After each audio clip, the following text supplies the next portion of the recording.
好，请问你们这组的动机是什么？我们动机就是之前在大三的时候有上过一门课，然后老师有带我们去参访过这个柠檬森林，然后我们都觉得它的产品理念都是很不错的，友善环境啊，无毒有机的柠檬栽种方式，这样。所以我们会想要帮他们做行销，而且农场主他们人手不足，所以我们想要做到这些事。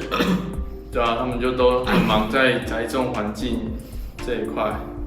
对，然后那再主要就是他们这些农夫就是比较传统的，他们就是比较没有使用到数位这一块。然后我们也希望说借由这个机会，使用就是网络啊，或是使用社群媒体这种方式来帮他们介绍，或是让更多人知道哦，